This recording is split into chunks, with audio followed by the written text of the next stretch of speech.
नमस्कार दोस्तों, कैसे हैं आप सभी। उम्मीद करते हैं आप सभी अच्छे होंगे और खुश होंगे। तो हमारे चैनल पे जो भी नए फ्रेंड्स हैं ना, तो चैनल को सब्सक्राइब करके ऑल बटन प्रेस कर लीजिएगा। आज की कहानी है विदेशी बहू का घर में आना। तो चलिए स्टार्ट करते हैं। शकुंतला जी और मदन लाल जी दोनों पति पत्नी थे। इनके एक ही पुत्र थे, राजा। यह अभी 25 वर्ष के थे और विदेश में पढ़ाई कर रहे थे। इधर शकुंतला जी अपने पति मदन लाल जी को कहती है, सुनिए जी, हमारा बेटा कितना बड़ा हो गया है ना, और इस साल उनकी पढ़ाई भी पूरी हो जाएगी। क्यों ना हम उनकी शादी कर दें। अब हम दोनों की उम्र भी हो चली है, तो ऐसे में अगर हमारे घर का सदस्य बढ़ जाता है तो अच्छा मन लगा रहेगा। और एक ना एक दिन तो शादी करनी ही है ना, तो सही समय देखकर क्यों ना राजा की शादी कर दें। वैसे आप क्या कहते हैं, हमें कुछ करना चाहिए या नहीं? आप भी कुछ बोलिए ना, बोलते क्यों नहीं जी। हाँ शकुंतला, वैसे तुम कह तो ठीक रही हो, लेकिन एक बार राजा से पूछ लेना अच्छा रहेगा। और तुम इतना चिंतित ना हो शकुंतला, एक बार राजा की पढ़ाई खत्म हो जाने दो, फिर हम दोनों मिलकर बात कर लेंगे। जैसा आप ठीक समझे जी। मदन लाल जी का अच्छा खासा रोजगार चल रहा था, आटे चक्की मिल का। और इनका घर भी गांव में था, तो गांव के सभी लोग आटा मदन जी के ही मिल में तैयार करवाते थे। पूरे गांव में एक ही मिल था, तो इनका मिल अच्छा खासा इनकम दे देता था, जिसके कारण उन्हें किसी भी चीज़ की तकलीफ़ नहीं होती थी।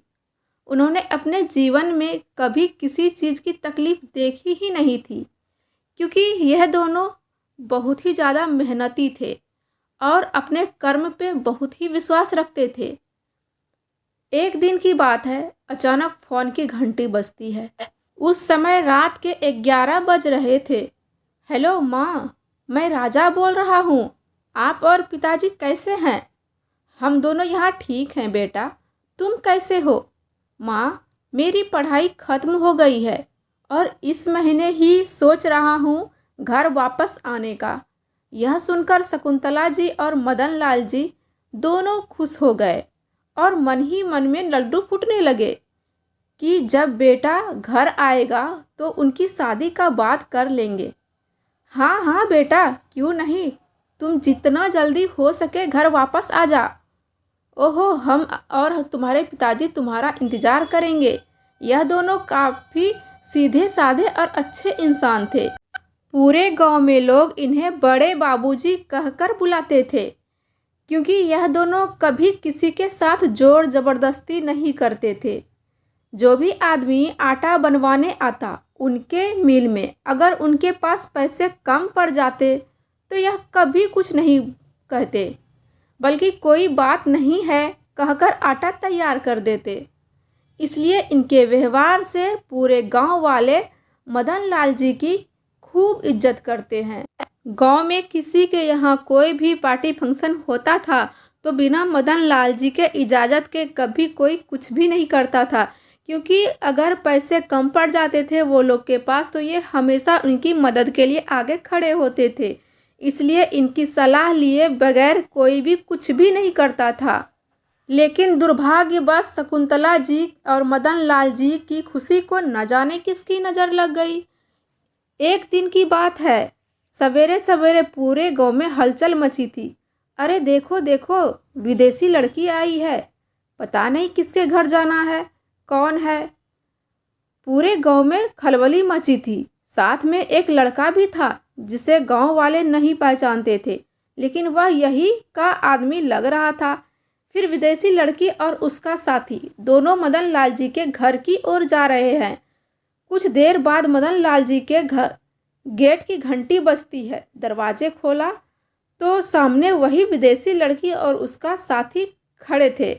मदन लाल जी ने उसे पहचान लिया और आवाज़ लगाने लगे, शकुंतला शकुंतला जल्दी आओ, देखो कौन आया है, हमारा राजा। शकुंतला जी बेचारी दौड़ी दौड़ी गेट पर आती हैं और अपने बेटे को सामने देख उनका मन प्रसन्न हो जाता है। शकुंतला जी, अरे बेटा तुम बाहर क्यों खड़े हो, अंदर तो आओ। और यह तुम्हारे साथ कौन है? राजा बात को टालते हुए घर के अंदर आ जाता है और कहता है, माँ आप भी ना इतने दूर से आए हैं, सब बताएंगे, थोड़ा सब्र तो करिए। विदेशी साथी के साथ राजा अंदर आ जाते हैं। माँ यह मेरी दोस्त है, हम दोनों साथ में पढ़ाई करते थे। ओहो अच्छा अच्छा, अच्छा किया तुमने अपने दोस्त को भी साथ में ले ही आया। एक फैसला लेना है, हम और तुम्हारे पिताजी सोच रहे थे कि अब तुम्हारी शादी कर देनी चाहिए। अरे नहीं माँ, यह क्या कह रही हैं आप, अभी नहीं। यह सारे बात वह विदेशी लड़की चुपचाप सुन रही थी और अंदर ही अंदर गुस्सा भी हो रही थी। तभी मदन लाल जी कहते हैं, अरे शकुंतला तुम भी अभी यह सब बात करने का समय नहीं है। अभी दोनों इतने दूर से आए हैं, थक हार गए हैं, दोनों को आराम करने दो, फिर बैठकर बातें कर लेना। कुछ उनकी पसंद का खिलाओ पिलाओ भी। मदन लाल जी खुशी के मारे पागल हुए जा रहे थे।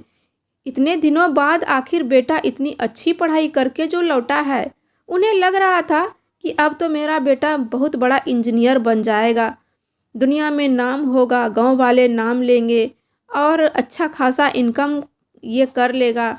और जहाँ तक बात रही शादी की, तो वो तो हम अपनी पसंद की लड़की से कर ही देंगे, संस्कारी होगी, गांव की हमारी रीति रिवाज को अच्छे से समझेगी, अच्छे से घर चलेगा, घर में छोटे छोटे नन्हे मुन्ने होंगे।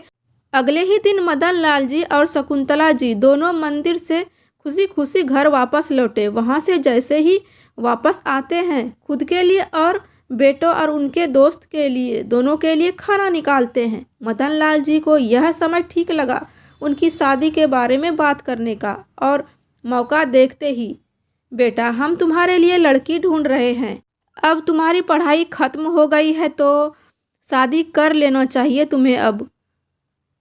पापा आप कैसी बातें करते हैं, मैं आपसे कुछ छुपाना नहीं चाहता हूँ। हकीकत तो यह है कि मेरी शादी हो गई है, मेरा मतलब है कि मैंने शादी कर लिया। यह सुनते ही शकुंतला जी और मदन लाल जी के सारे सपने चूर चूर हो गए।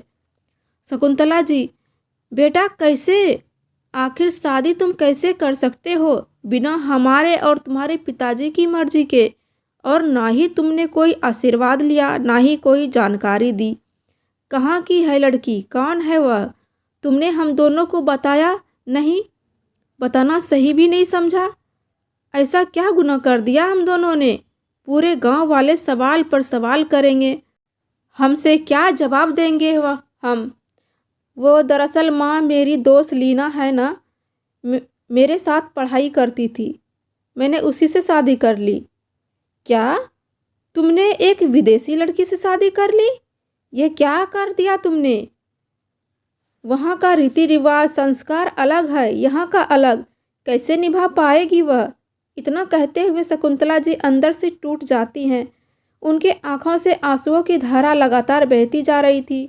उनका दिल छल्ली हो जाता है, क्योंकि शादी का रिश्ता इतना पवित्र होता है, एक बार बंध जाए तो जीवन भर निभाना पड़ता है। लेकिन क्या वह साथ निभा पाएगी। हाँ माँ आप चिंता ना करें, धीरे धीरे वह सब कुछ रीति रिवाज समझ जाएगी। लेकिन ऐसा कुछ भी नहीं हुआ दोस्तों। अगले ही दिन जब विदेशी बहू सोकर उठी तो अपने और अपने पति के लिए, यानी कि राजा के लिए नाश्ता बना कर लाती है, वो भी विदेशी स्टाइल में। वैसे राजा को तो वहाँ के खाने की आदत पड़ गई थी, लेकिन उनके पिताजी और माँ को ऐसे खाने की बिल्कुल भी आदत नहीं थी। उन्हें तो वैसे खाने पसंद ही नहीं थे। इन्हें तो बस वही गांव की खुशबू वाली मसालेदार सब्जी और खाना पसंद था। अब उस घर में हर रोज़ विदेशी बहू के पसंद के ही खाने बनते थे। ऐसे में शकुंतला जी और मदन लाल जी के परेशानी बढ़ते ही जा रहे थे धीरे धीरे करके, क्योंकि अब पूरे किचन पर पूरा कब्जा हो चला था विदेशी बहू का। एक दिन की बात है जब राजा की माँ बहू के किचन में जाने से पहले खुद से खिचड़ी बना लाती हैं सबके लिए। गुस्से में आकर विदेशी बहू ने सारा खिचड़ी उठाकर फेंक दिया और एक जोरदार तमाचा अपनी सासू माँ को लगा दिया, क्योंकि उसे यहाँ का कुछ भी नहीं आता था, ना ही भाषा समझ आता था, ना ही बोल पाती थी, सिर्फ उसे मारना आता था। ऐसे में शकुंतला जी मदन लाल जी का जीना हराम हो गया था उस घर में, और उनका रोजगार भी आटे मिल का धीरे धीरे फीका पड़ गया था, क्योंकि घर में हर रोज किटपिट चलती रहती थी। ऐसे में आदमी टेंशन में रह के तो कुछ कर ही नहीं सकता है। अब इनकी लड़ाई दिन ब दिन बढ़ती ही जा रही थी। हर रोज इसी लड़ाई झगड़े के चक्कर में मदन लाल जी उलझकर रह जाते थे। अब घर का खर्चा चलना भी मुश्किल हो गया था। फिर विदेशी बहू ने थोड़े ही पैसों में मिल को बेच दिया, और जो भी पैसे मिले आराम से 2-4 महीने बैठकर खाकर खत्म कर दिए। शकुंतला जी और मदन लाल जी की परेशानी दिन ब दिन बढ़ती जा रही थी। स्वास्थ्य भी खराब चलने लगा था, खाने पीने की भी परेशानी हो गई थी। तभी इन दोनों ने मिलकर एक फैसला लिया कि अब हम इस घर में नहीं रहेंगे, हमें अब इस घर से दूर चले जाना चाहिए, यानी कि बेटे और बहू से अलग हो जाना चाहिए। तभी बची खुची जीवन खुशी खुशी गुजार पाएंगे। गांव से बहुत दूर बगीचे में एक छोटा सा जमीन था। वहीं जाकर मदन लाल जी और शकुंतला जी झोपड़ी बनाकर रहने लगे और पशुपालन करने लगे। पशुपालन में इनको अच्छी खासी इनकम होने लगी। गाय के गोबर से बने जलावन और खाद बिक्री होने लगी। धीरे धीरे करके इन्होंने एक गाय से 2-3 गाय पालना स्टार्ट कर दिया। अब दूध की बिक्री से जो पैसे आते थे दूसरे गाय को खरीदने में पैसे लगा देते थे। ऐसे करके धीरे धीरे इनके पास बहुत सारे गायें हो गई। अब इन दोनों की गृहस्थी सुधर चुकी थी और खुशी खुशी जीवन जी रहे थे। तभी एक दिन रोते रोते राजा और उनकी विदेशी पत्नी शकुंतला जी और मदन लाल जी के पास आते हैं और कहते हैं, माँ पिताजी हमें माफ़ कर दीजिए, बहुत बड़ी गलती हो गई हमसे। अब आपकी बहू कह रही है कि अब ये हर रीति रिवाज को समझने की कोशिश करेगी, उससे सीखने की कोशिश करेगी, यहाँ का भाषा चाल चलन बोली चाली हर चीज़ सीखने की कोशिश करेगी, क्योंकि इसे अपनी गलती का एहसास हो चुका है। माँ और आपकी बहू कह रही है आप जो खाना बनाने कहेंगी वही खाना ये बनाएगी, उसे सीखने की कोशिश करेगी, क्योंकि अब घर में कुछ भी नहीं है माँ खाने को। आप सब अगर हमारा साथ नहीं देंगे तो हम अंदर से टूट जाएंगे, कहाँ जाएंगे हम दोनों। विदेशी बहू को यहाँ का भाषा तो समझ नहीं आता था, पर हाँ उनकी आंसू हर चीज़ बयां कर रही थी कि उन्हें अपने किए पर कितना पछतावा है।